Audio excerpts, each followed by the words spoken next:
आज तक की स्पेशल इन्वेस्टिगेशन टीम के अंडरकवर रिपोर्टर ने यह पड़ताल बहुत जोखिम के बीच की है। छिपे हुए कैमरे पर प्रशासन और पुलिस के कई लोग बता चुके हैं कि इन इलाकों में ईमानदार लोगों का जाना खतरे से खाली नहीं होता। खुद हरियाणा पुलिस की टीम पर कई बार हमला हो चुका है।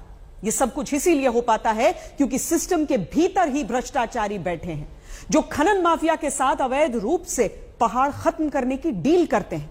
नूह में जहां डीएसपी की हत्या हुई, वहीं से 3 मिनट की दूरी पर एक जगह हमारी टीम पहुंची। खनन माफिया के 2 किरदारों से मिली। इन लोगों ने पूरी भ्रष्ट व्यवस्था का एक एक पन्ना खोल कर रख दिया।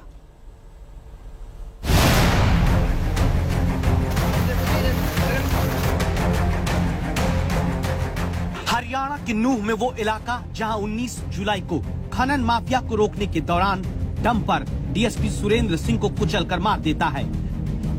नूह में डीएसपी सुरेंद्र सिंह को मारने की जगह से सिर्फ 3 किलोमीटर की दूरी पर हरियाणा के नूह का इलाका सिलको। आज तक के अंडरकवर रिपोर्टर मोहम्मद हिजबुल्ला यहाँ एक खास वजह से पहुँचते हैं। इस कारण को समझने के लिए आपको पहले फिर से वापस हम चंडीगढ़ ले चलते हैं, जहां 19 जुलाई को हरियाणा के खनन मंत्री को रोककर अवैध खनन और खनन माफिया के बारे में सवाल हुआ था। ये लोग माफिया नहीं है, चोर हैं। ये लोग क्या है कि यहाँ से भरा रात में दिन में बेखौफ होकर भरते, इनके खिलाफ सैकड़ों एफआईआर हुई है। माइनिंग माफिया नहीं, चोर माफिया है। ये चोरी करते हैं, चोरी करके निकल जाते हैं, ट्रक बेच के आते हैं। ये माइनिंग का इलाका नहीं है, मैं आपकी जानकारी दे रहा हूँ। ये माइनिंग का इलाका नहीं है, ये फॉरेस्ट की जोन है। मेरा ये कि मान लो जैसे फॉरेस्ट का इलाका एक तो होता है फॉरेस्ट, एक तो माइनिंग का इलाका जोन होता है, 100 हेक्टेयर जिला होता है जब माइनिंग होती है। ये क्या है कि ये जो माइनिंग खोद रहे थे, ये जो जमीन है जो फॉरेस्ट के इलाका है, फॉरेस्ट इलाके में से माइनिंग चोरी कर रहे थे पत्थर। हरियाणा में अवैध खनन करने वालों पर जिम्मेदारी से बचने के लिए क्या ऐसे बयान दिए गए थे?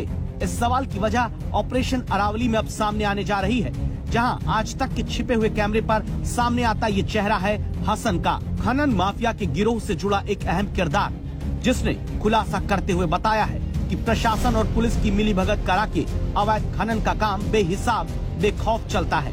खनन माफिया हसन की एक एक बात हरियाणा सरकार को आज बड़े एक्शन लेने के लिए मजबूर कर देगी।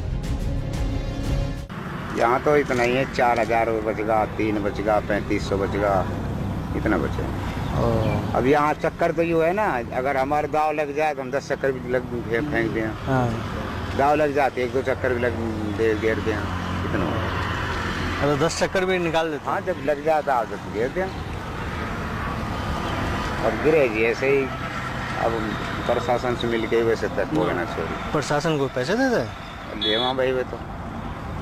अरे पत्थर कौन लेने दे रहा हो यार, अगर प्रशासन तो कितने चक्कर के, मतलब कितने एक चक्कर के कितने पैसे देते हैं? चक्कर से ना दे वैसे है। जैसे अब रात के बाद ढील दे दी, भाई आज रात को ढील है, आज घेर ले, वो हमें 4000 ले जाओ, 5000 ले जाओ। अच्छा, जैसे ज़्यादा गाड़ियाँ 10,000 भी दे दिया, चक्कर के हिसाब से देवा ऐसे नहीं दिया। अच्छा, चक्कर तो इन जो ये बैठा नहीं यहाँ, इनके लिए 100 रुपये चक्कर दे दिया वहाँ। ये कौन है? ये पुलिस वाला भी ठहरा खाना का। हर नाके पर पुलिस वालों का हिस्सा, अवैध खनन की एक एक रात का हिसाब, जहां सिस्टम के भ्रष्टाचारी गठबंधन के साथ तय रहता है। ये खुलासा उस इलाके में हरियाणा के हो रहा है जहां फरीदाबाद, गुरुग्राम और मेवात रीजन में 2002 और 2009 में सुप्रीम कोर्ट ने खनन पर रोक लगाई है। वहां कानून को धता बताकर कानून के ही कुछ करप्ट हाथों के साथ मिलकर अवैध खनन का धमाका हो रहा है। कैसे तोड़ते? ग्रेनेड लगाते? हमारे वहाँ तो पत्थर। हाँ, जो नेट बोलो क्या बोलो, होल लगे हैं ना, पत्ती बारूद बत्ती गेट डालते हैं, उसको चला देते हैं। आवाज नहीं करती? खूब करे तो फिर पुलिस? अब आपको बताइए ना। अभी बताइए ना आप। अब हम वह उससे मिल के ही काम कर सकते हैं, बिगर मिले कोई नहीं करने देगा।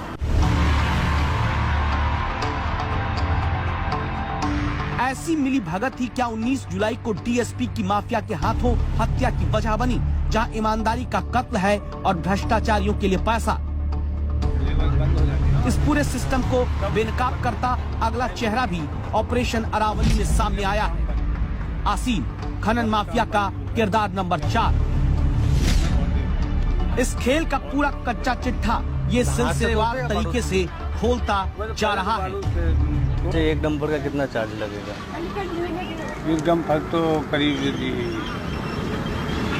12,000 रुपये 12,000 रुपये ज्यादा नहीं है? 12,000 में 1,500 का कम हो सकते हैं। बताओ मैं क्या बात है, मैं तो यहाँ दुकान पे रहता हूँ। मेरा ये भांजा है जो ये काम कर रहा है, पहाड़ भी तोड़ रहा है, पॉपलेन भी है। वो 4-5 रुपये तो वो लेते हैं। कौन? मेरा जो भांजा है। अच्छा। तोड़ेगा, तोड़ के गाड़ी को भर के देगा, फिर यहाँ से निकलेगा तो 500-1,000 रुपये का एतवार लेगा। अच्छा। पर्ची बना कंपनी डेट बिठा रखे हैं। यहाँ से निकलने के बाद उसका डीजल, ड्राइवर, गाड़ी चलना सोना गाड़ी जाएगी मशीन पे, वहाँ 11,000 में 11,500 में वो बेच गया। अच्छा। ये तो ओवर लोड जाता है ना, अंडर लोड नहीं जाता। हाँ, ओवर लोड जाता है। तो पुलिस वगैरह वो गाड़ी मालिक देखेगा अपनी। तो गाड़ी मालिक का आगे यहाँ से हमारा देने का काम, आगे अपना कॉन्टेक्ट करना उसका काम है। पत्थर कैसे निकालेगा, कैसे नहीं निकालेगा, क्या बचाएगा उसमें, क्या नहीं बचाएगा। आज तक के ऑपरेशन अरावली के दूसरे हिस्से में यह सच सामने आया कि अवैध खनन के लिए एक रात का चार्ज तक सिस्टम के भ्रष्टाचारी तय करके रखे हैं। अवैध खनन के लिए एक रात की छूट का चार्ज 5,000 रुपए से 10,000 रुपए तक होता है। अवैध खनन के ट्रकों के लिए नाकों पर पुलिस वालों का रेट फिक्स किया जाता है। ट्रक मालिक का काम ही प्रशासन के साथ करप्शन की साठगांठ करना होता है। अवैध खनन करके पत्थर भी ओवरलोड करके ट्रकों पर ले जाए जाते हैं। अवैध खनन के ट्रक की एक खास पर्ची चलती है जिसे करप्शन के सिस्टम में सभी पहचानते हैं। Mohammad Hezbollah, special investigation